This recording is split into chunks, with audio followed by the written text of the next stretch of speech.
ওই পাড়ার লক্ষ্মী বৌদির সঙ্গে অনেক দিন পরে দেখা হলো। আমি বললাম, ও বৌদি কেমন আছো, কোথায় যাচ্ছ? বৌদি বললো, আর কোথায় যাব, আর ঘরের মধ্যে যা অশান্তি, আর বলো না, আর ভালো লাগছে না। আমি বলছি, কেন গো, কি হয়েছে গো? বলছে, ওই যে আমার ঘাটের মরা স্বামীটা, জানো, সারা দিন ঘরে পড়ে থাকবে, সারা দিন ঘরে পড়ে থাকবে, আর সন্ধে হলেই বলে টাকা দাও মদ খাবো, টাকা দাও মদ খাবো। বলো তো আমি কোথায় পাই বলো তো?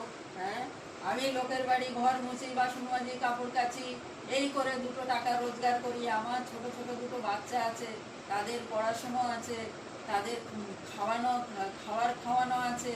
কোথায় পাই বলো তো? হ্যাঁ, তাদের আমি বাচ্চা দুটোর একটা ভালো পোশাক দিতে পারি না। কোনো রকমে তাদের কিন্তু নিয়ে আমি দিন কাটাচ্ছি। আর ওই হতচ্ছাড়া আমার স্বামীটা রোজ সন্ধে হবে আর টাকা দাও। আমি তা দাও কেন টাকা? না দিলে আমাকে মারধর করে, ঘরের মধ্যে অশান্তি, বাসন কোসন ভাঙচুর এই করতে থাকে। হ্যাঁ, আমি তা বাসন কোসন ভাঙে, তা তুমি বাধা দিতে পারো না?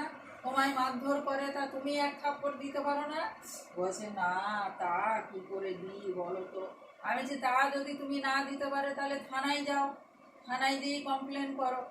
2-4 পাছায় ডানটা দিলে না সিধা হয়ে যাবে, একদম ওই কুকুরের পুষ না, একদম খানিকটা সিধা হয়ে যাবে। তা কি করে হয় বলো? হাজার হলো তো আমার স্বামী। হ্যাঁ, থানায় কি করে যায়? হাজার হলো তো স্বামী। এই বলে ভারতীয় নারী। হ্যাঁ, একেই বলে ভারতীয় নারী। আমিও তো একটু পাচা টাচা শুনতে ভালোবাসি। দাঁড়িয়ে দাঁড়িয়ে একটু পাচাও শুনলাম।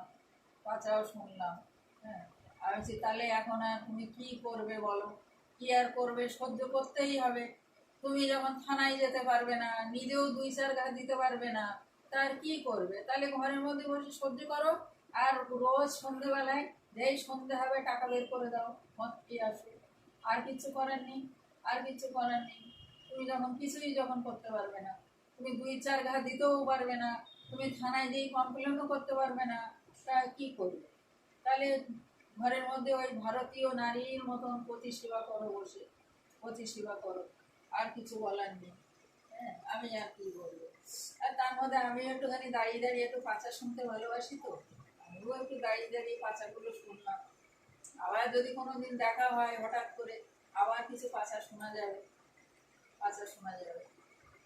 এরকম যদি আমার স্বামী হতো, তাহলে আমি একেবারে চাপকিয়ে পাছা লাল করে দিতাম, চাপকিয়ে পাছা লাল করে দিতাম। হ্যাঁ, দেখতো কত ধানে কত চাল।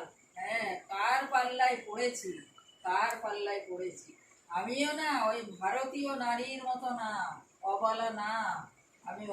আমি খড়গধারী আমি। হ্যাঁ, যে যেমন করবে তাকে সেই রকমই দেবো, হ্যাঁ, আমি ওই অবলা নারীর মতন চুপচাপ বসে থাকতে পারবো না, ওই স্বামী বলে সেবা করতে হবে চরম। আর স্বামী তার স্ত্রীকে ধরে ধরে মারবে, আর স্ত্রী ওই মার খেয়ে স্বামী সেবা করবে, ওই রকম আমি না, পতিব্রত অত নেই আমি। হ্যাঁ, তাই ভগবান আমাকে যা সাজা দেয় দেবে, আমি মাথা পেতে নেব। আমি প্রভুকে বললো, প্রভু আমি অন্যায়ের বিরুদ্ধে লড়াই করছি। আরে চললে কোথায়? তোমাকে কিছু বলিনি, তুমি তো ভালো, তুমি তো খুব ভালো, তোমায় বলিনি। আমি বলেছি ওরকম যদি হতো তাহলেই আমি তাকে সিধা করে দিতাম।